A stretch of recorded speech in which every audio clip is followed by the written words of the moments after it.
What's up, Dragon Ball lovers? Today we're going to be starting a review of the entire Dragon Ball manga, moving from Dragon Ball to Z and lastly to Super. Each series will be broken up into 4 parts. Today we're going to be going over the first part of Dragon Ball, which will cover the Emperor Pilaf and Tournament Saga. Make sure y'all grab a snack and a drink. Let's hop into it. The Pilaf arc is the very first arc in all of Dragon Ball. A lot of characters get introduced here and several plot lines get set up. Before I talk about this arc though, I will say that after reading this arc, I was actually impressed on how much I enjoyed it. Getting to see Goku and friends travel around the world and not just punch fight was actually a nice change. I have a lot more appreciation for this arc in Dragon Ball as a whole because of it. The story begins with our protagonist Goku trying to survive in the woods. We see him chopping wood and fishing. On Goku's way back, he has a fateful encounter. A young girl almost hits Goku with her car.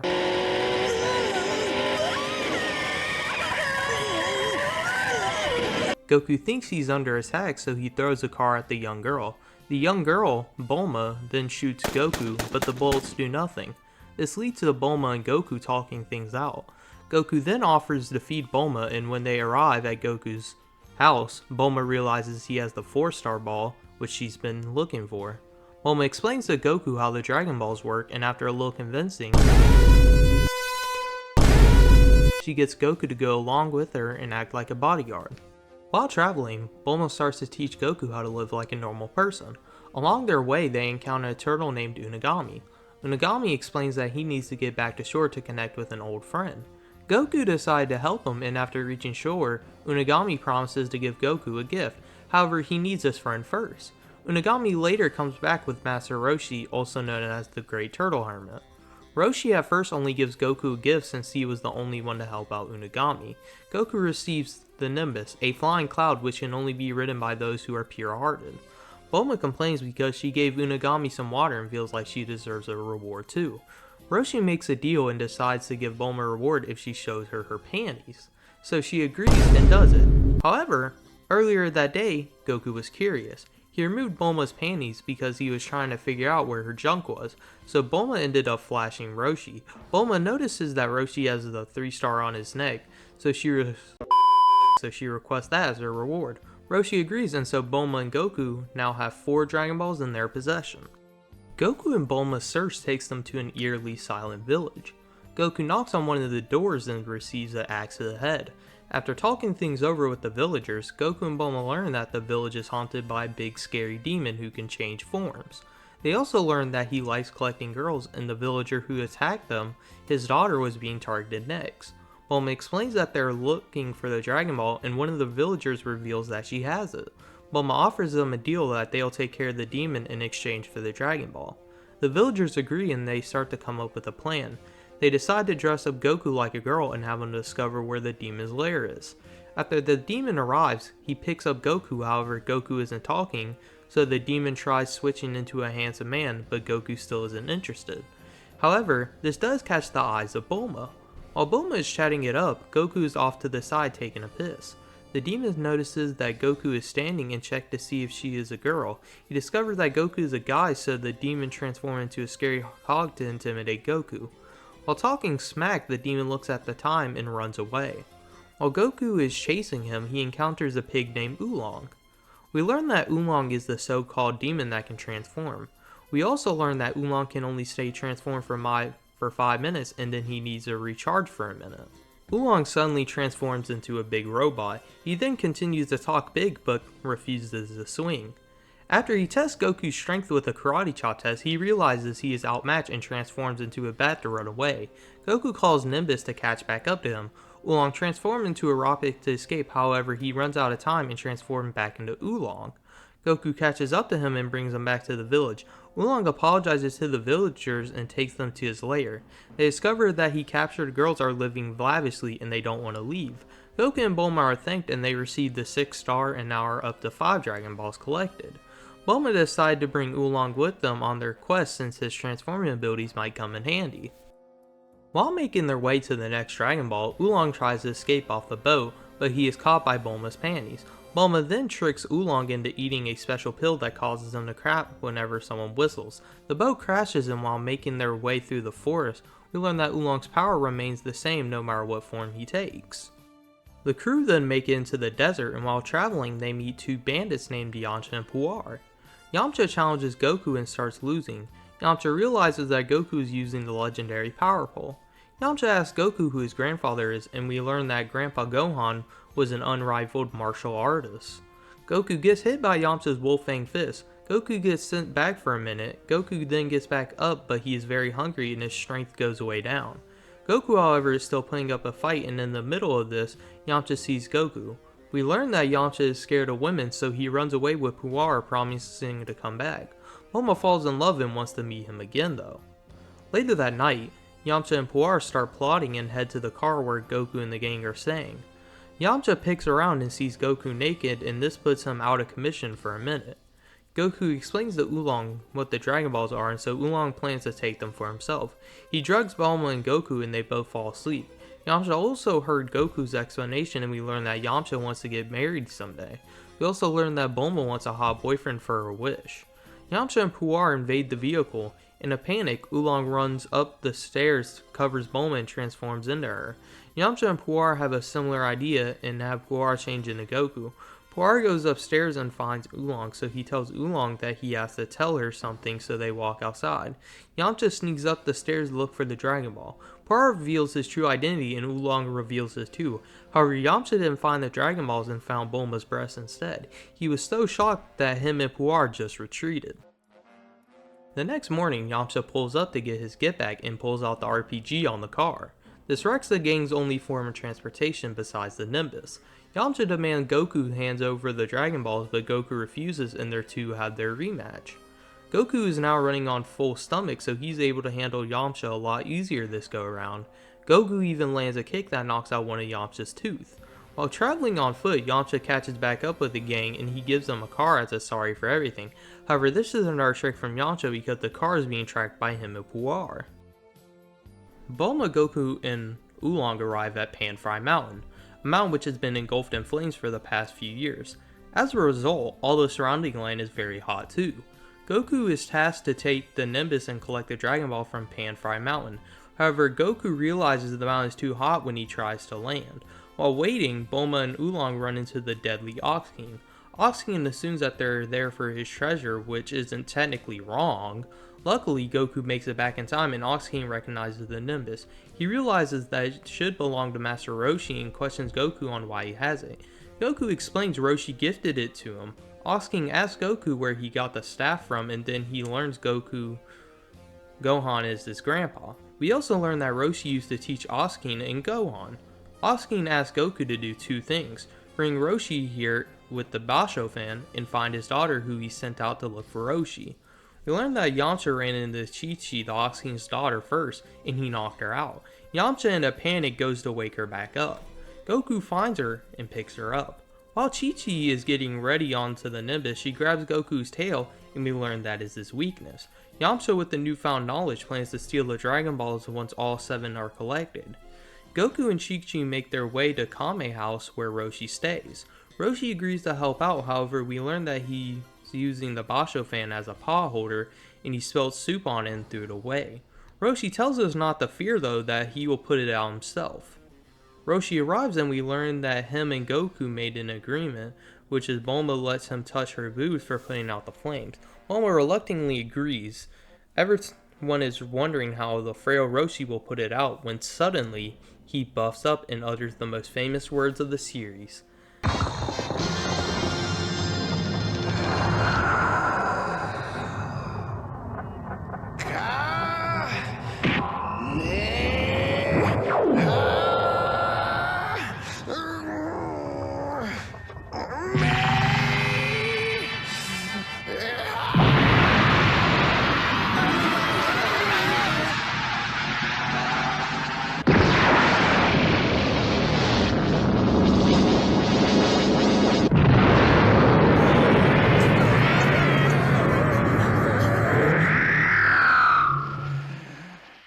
Oh, I'm pooped.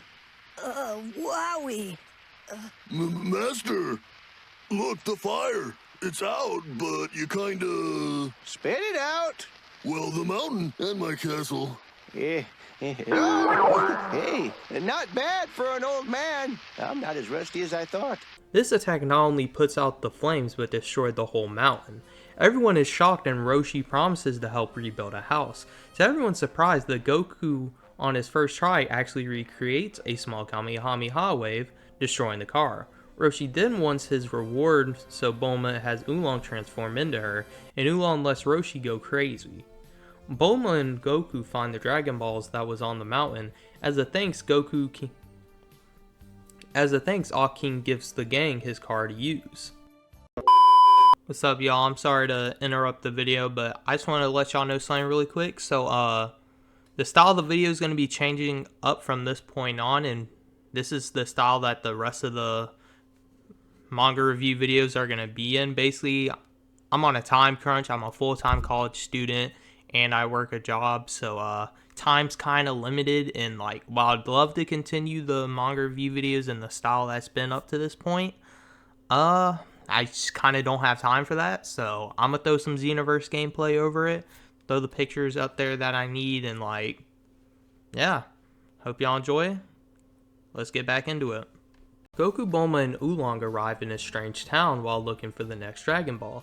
Everyone in the town seems to be scared of them, and they start giving Bulma and the gang free stuff. A little later, two men show up in rabbit costumes. These men start treating the town people like shit and stealing things. Then people don't fight back. However, Goku gets mad and beats up the rabbit goons. The goons call their boss and everyone in the town starts running away, saying that they're doomed.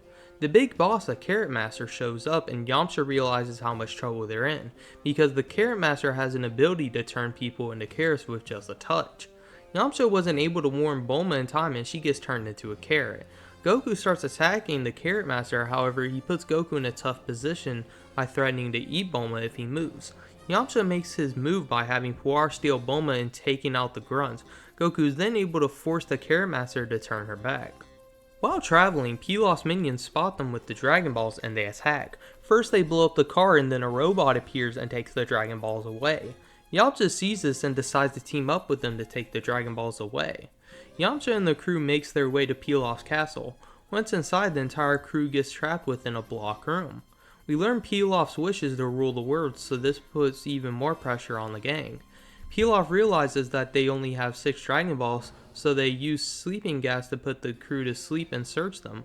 Mai finds the 4-star ball on Goku and Pilaf utters the magic phrase, "Dragon, come forth, grant me this wish." In a panic, Yamcha and Goku try to use Wolfang Fist and Kamehameha to break out, but it's useless. The gang notices that there's a small window, so Puar and Oolong transform to fit through the hole and steal the wish. Shenron appears, but before Pilaf can finish his wish, Oolong wishes for panties off a hot babe.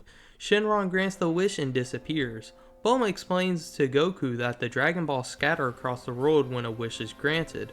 We also learn from Bulma that the Dragon Balls can't be used for another year once a wish is granted. Bulma assures Goku that she will help him retrieve the 4-star ball once a year has passed. We learn that the room the gang was stuffed in is a heating room and that the sun will burn them alive. Goku tells the gang how his grandpa died from being stepped on by a horrible creature that comes out when the moon is full. Goku explains that he slept through the incident. Goku also tells that the Grandpa Gohan told him to never look at the full moon. Bulma and the other two put 2 and 2 together and realize Goku is the creature that crushed his grandpa. However, they decide to keep this info from Goku.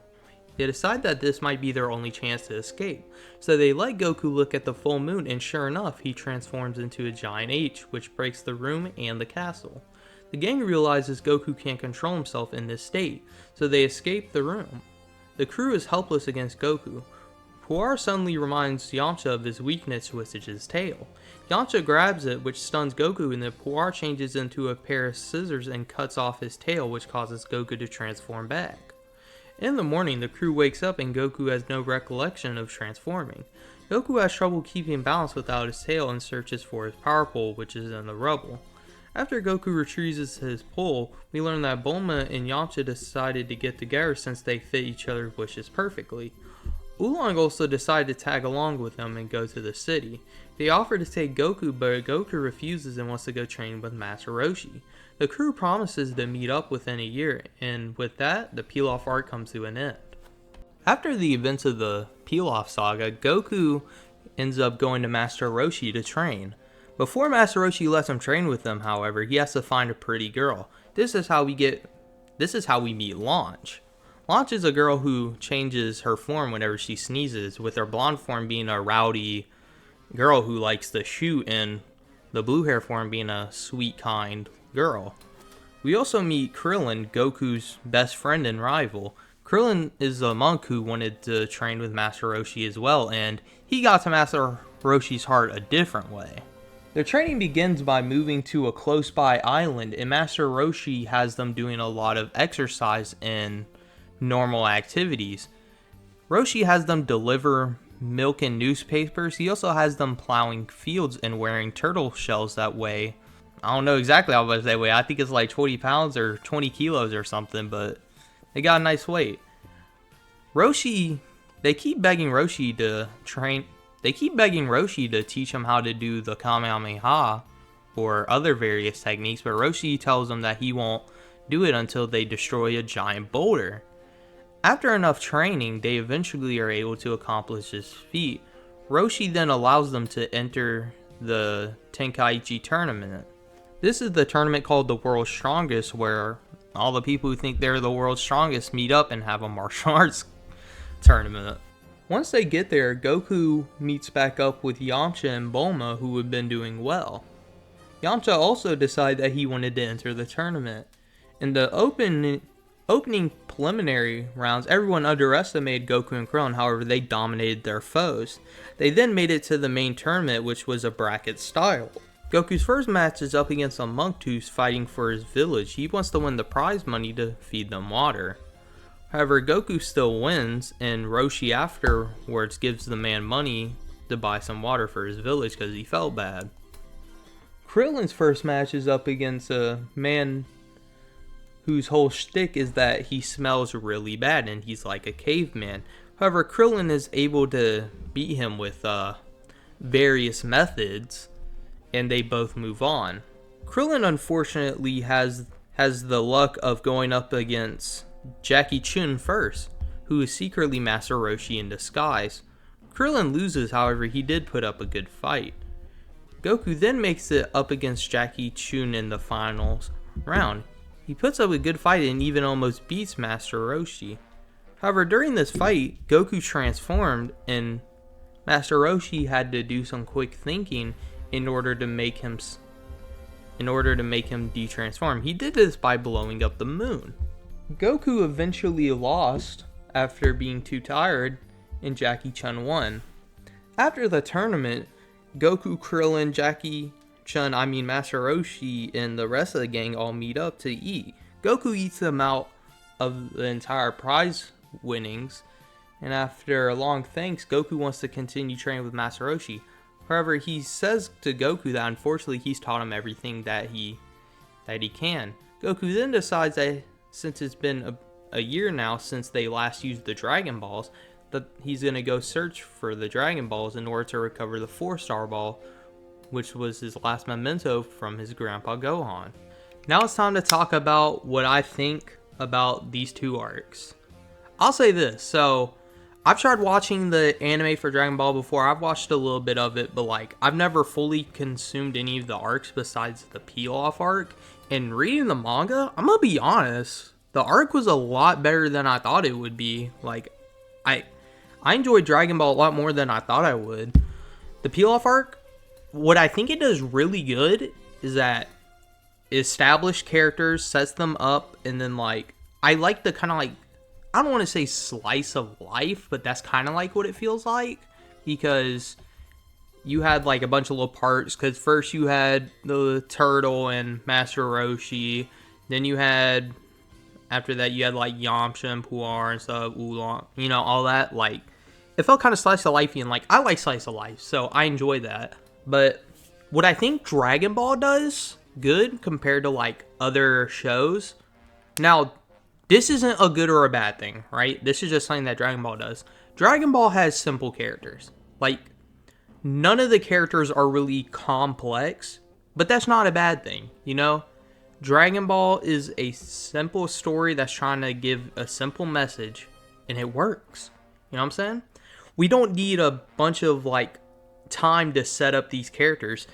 You meet Goku, and then, like, 1 or 2 panels later, you understand him. Like, you understand him and, like, why he does the things he does. Same with Bulma. 1 or 2 panels after meeting her, you understand, okay, she's a rich girl. She has a sense of adventure. That's why she's looking for the Dragon Ball. You know what I'm saying? The characters are pretty simple, but I enjoy that. That's not a bad thing, you know? It works really well for Dragon Ball. It makes the story, like, you're able to hop right into these stories. Whenever a character is introduced, you don't need to spend a long time, like, on them. Like, you learn a couple things about them, and then you got them. Like, you can take off running with the story. I think my favorite part for the Emperor Pilaf saga was probably... I like the Pan-Fry Mountain part. So, there wasn't a villain for that arc. I mean, you do have the Ox King, however, he doesn't ever, like, fight Goku or anything. Like, we learned pretty quickly that his mountain's been on fire for a couple years and stuff. Like, what that part does, it does a good bit of world building, because you realize, alright, Dragon Ball is, like, it's not like your regular Earth, you know what I'm saying? Like, it's different. It has some wacky stuff, which is nice.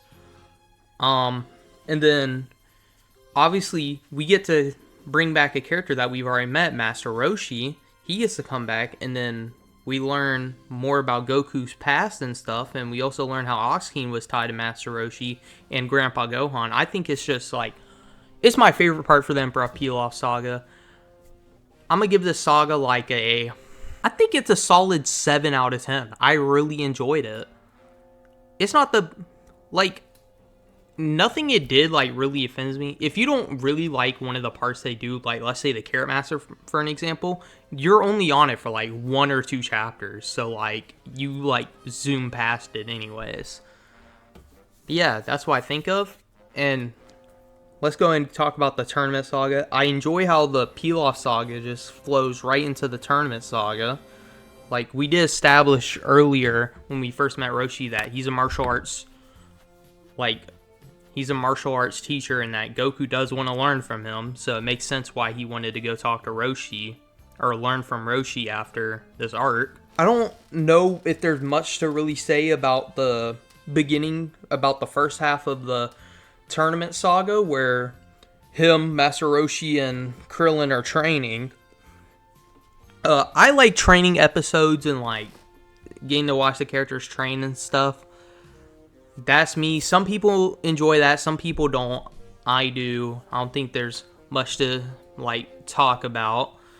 So let's go and talk about the Tournament Saga. So we didn't have any crazy fights in, like, the first part. The best fight, you could say, was Goku versus Yamcha. And even then, like, it's kind of alright. So with this arc, we truly get to see our, like, first, like, true fighting in Dragon Ball, which I enjoy.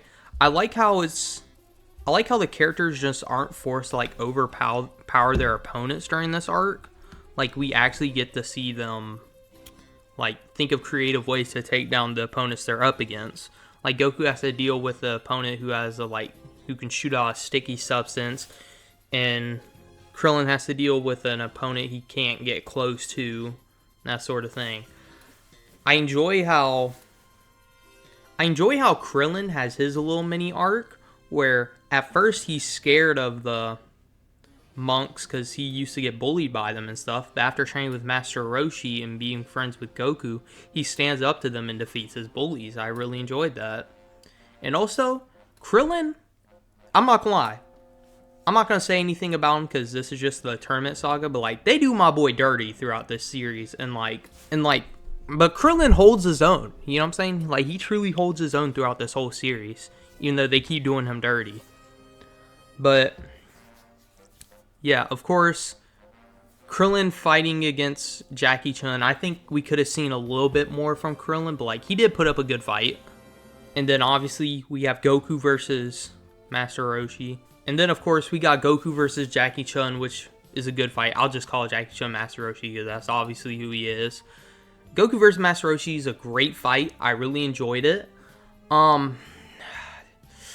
It drags a little in the end with the whole Goku transforming into the giant ape again and stuff. Like, I don't think it's that big of a problem, but like, I just think the fight lasted a little longer than it needed to. But it's not a bad fight. I really enjoyed it. That's my only gripe about it. Obviously, Goku barely loses that fight.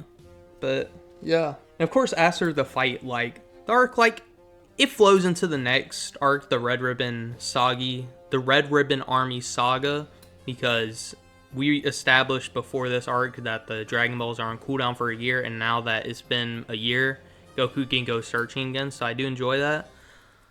I would give this arc I'm gonna also give this arc a 7 out of 10.